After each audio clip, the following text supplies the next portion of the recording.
so with my arm motion, and I'm going to show this more in, what? Oh shit!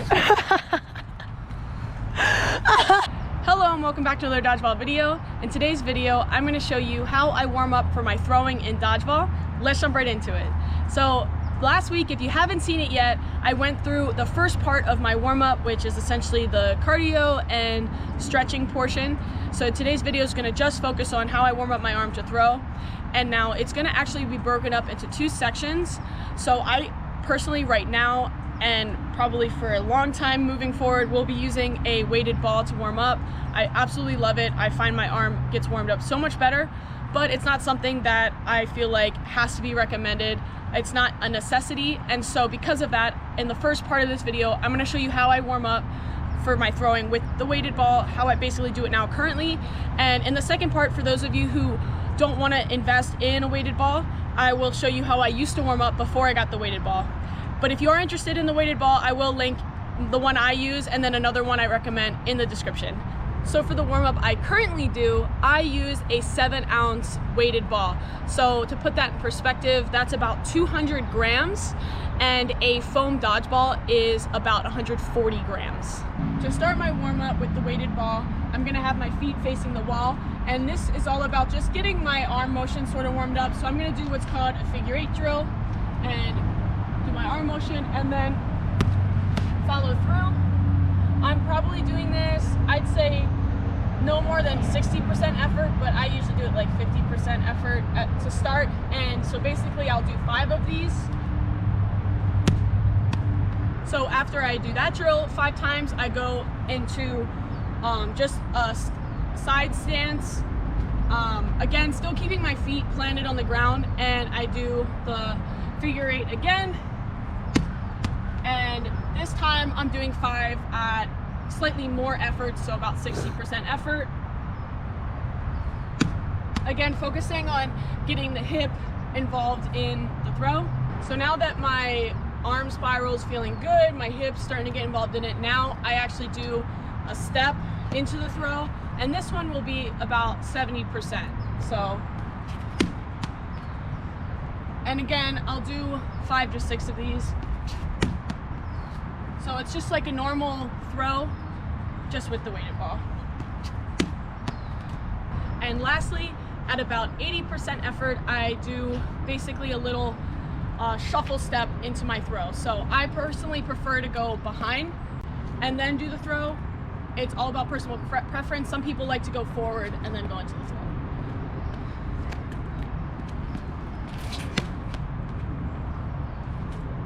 And I don't know if I said it already, but I do 5 to 6 of these.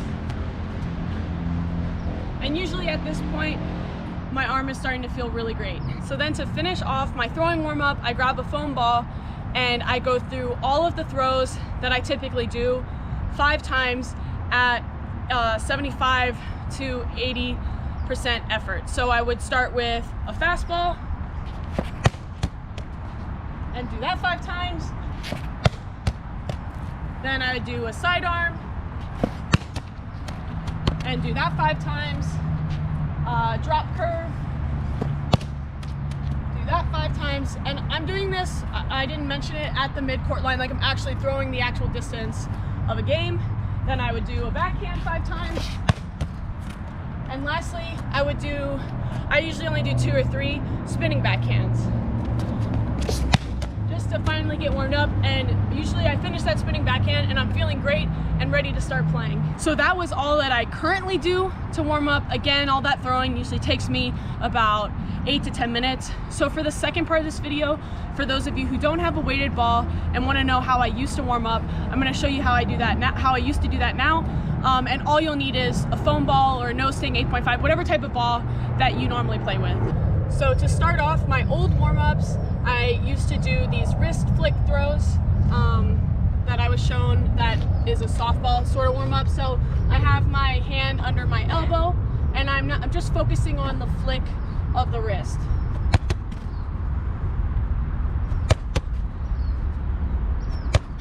And I usually do about 8 to 10 of those. So after I do the wrist flick, then I would go into using just my arm without turning my body at all, just all arm. Again, getting just that final release warmed up. So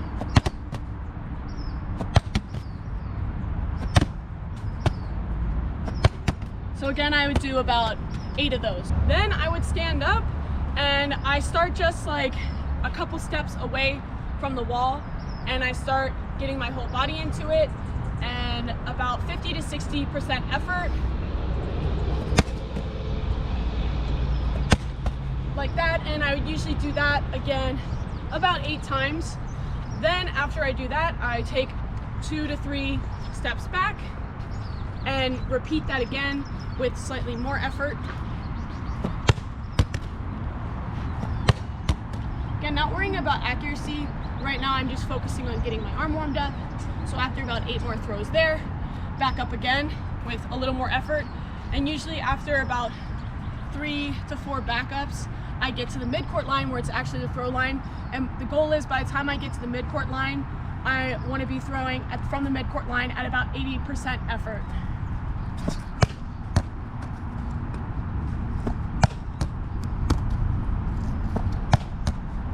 Again, 8 times each time I back up. So once I do all that, my arm was usually feeling pretty good. Again, before I did all this, I did everything in the first video. So now what I would do to finish off my warm-up is to do each throw about 5 times. Again, like I did for how I warm up now, but I actually have like a specific area on the wall I'm aiming for, again, to just kind of hone in on the accuracy. So again, I would run through each throw 5 times. So starting with fastball, sidearm, drop curve, backhand, and finishing off at the spinning backhand only 2 to 3 times. So again, all of this throwing for this, how I used to do it, usually only took about 10 minutes. So in total, my warm-up was 20 minutes. But now that I warm up with a weighted ball, I will never go back to only warming up with whatever ball I'm using. I did forget to mention, when you're doing the flicking portion at the very beginning, if you're playing cloth or 8.5, you don't need to worry about that, so you can skip that part and just go to just the arm, not this one. So I hope you enjoyed this second part warm-up video. Again, the first part will be linked in the description. Definitely watch that one first, as you should do all of that stuff before you do the throwing warm-up. If you did enjoy this video, please give it a like, subscribe to the channel, drop a comment with any other dodgeball topics you'd like me to cover, and I'll see you guys next week.